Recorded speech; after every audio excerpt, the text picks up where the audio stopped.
Hello, this is Katrina Brittingham. I am the host of High Tea with Me, and I am the owner of VentureReady LLC. It is a business coaching business that helps entrepreneurs and small businesses navigate and thrive, even in uncertain times.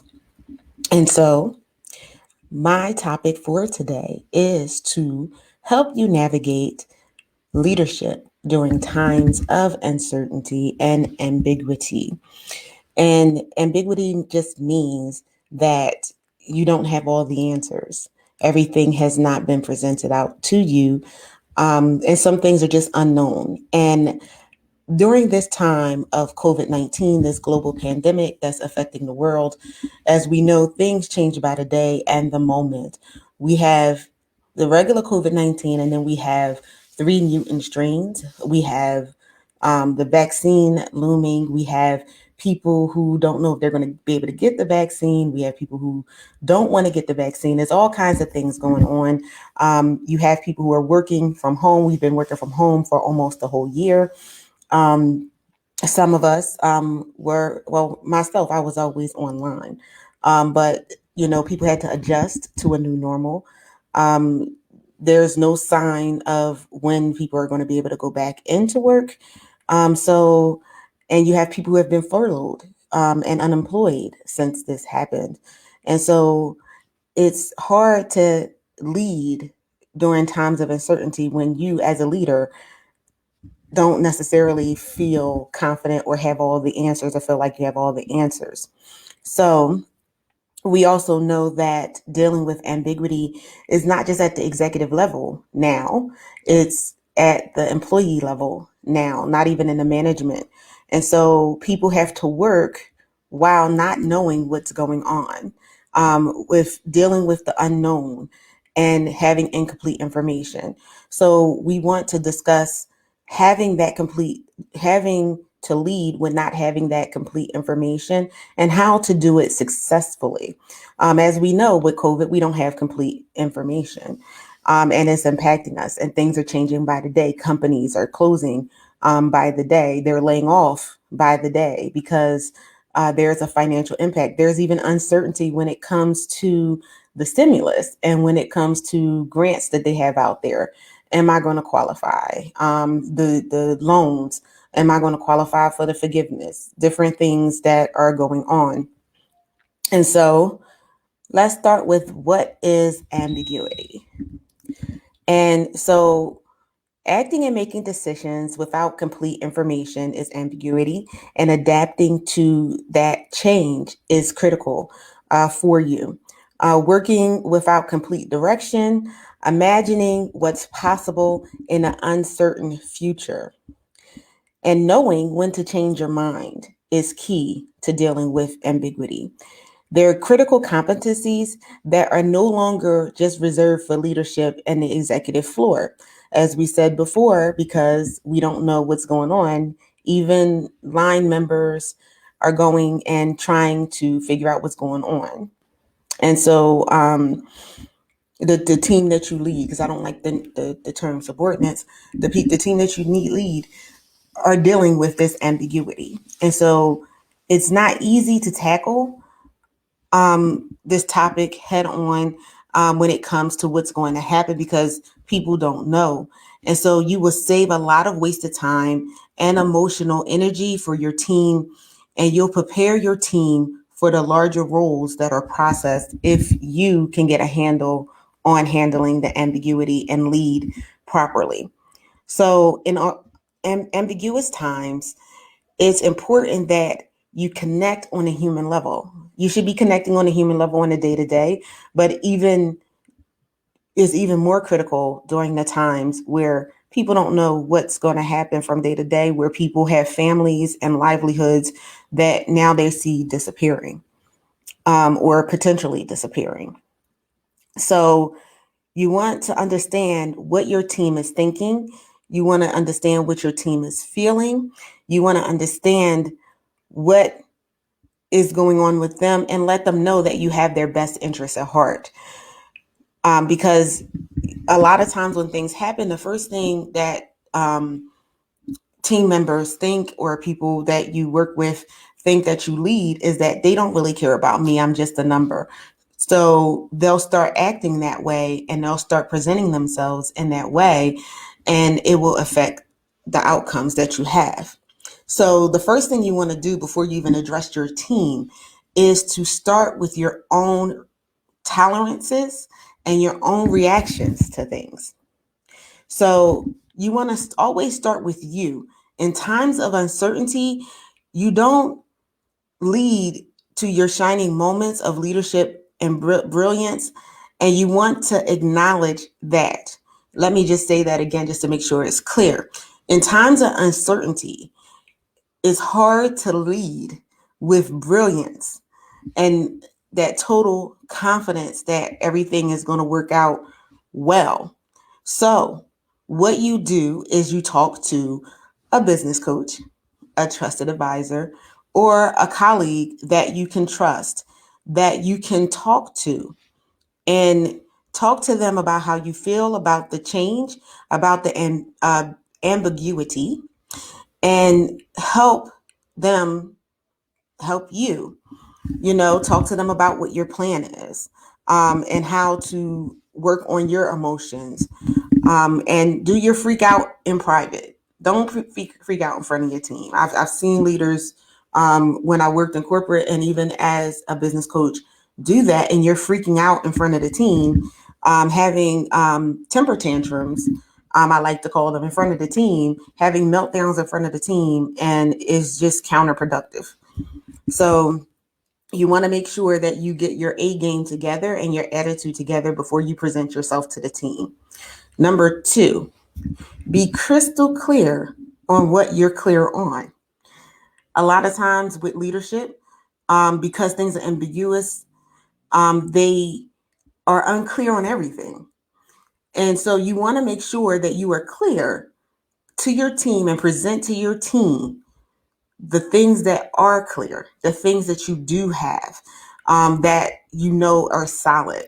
So it's easy to feel like everything is uncertain when things are ambiguous and in uncertain times. This is never the case 100%. So be crystal clear on what you do know, what is not going to be changing, and give something for your team to grasp a hold of. That's something that you want to definitely do. Many times it's like, well, we don't know anything. Oh, no, we don't know anything. So if you're in a time of crisis, if you're in a time of uncertainty and nothing is clear, people are automatically going to go into panic mode because nothing is clear. I will say, and adding into number 2, is put yourself in the shoes of the person that you're talking to. It's uncertain for you. You had your freak out moment. Consider that on a human level so you can present clearly what people need, even if you have to write it out and do what you need to do. Number 3, know what you collectively know as a team, and know what you don't know. And how you do that is when you put your heads together with your team, you know more than you think collectively, maybe not individually. Take the time to exercise as a team. Resist the urge to only focus on what you already know. Write down what you already know, but then add to the list as each person speaks. Based on what each person knows or suspects, because in times of uncertainty, there's always scuttlebutt. I worked at an organization where we said the rumors always wind up being true. So when we hear things, it's like it's a rumor, it always wind up being true. So talk to them about what they're hearing. Write it down, brainstorm, and gather more information in the areas that are uncertain and the things that you don't know. So do some fact finding.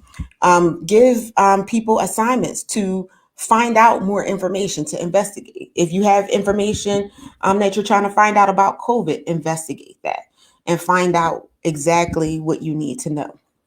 Number 4, don't switch up all the time. If you need to change direction, do it boldly. The Bible says a double-minded man is unstable in all his ways. It's like a ship without a sail. That means you're going and swaying every time the wind blows you in a certain direction, or the sea moves in a certain direction. You have no control if you're constantly moving from idea to idea. So when you make decisions, you want to stop second guessing them. Stop second guessing them out loud. Stop second guessing them in front of the team. If you need to change course, because there are times that you do need to change course, do it boldly with strong communication and explanation to your team.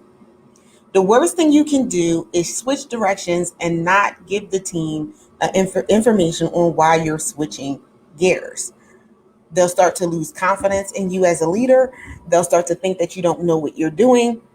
And otherwise, keep the boat sailing swiftly towards the direction that you need it to go.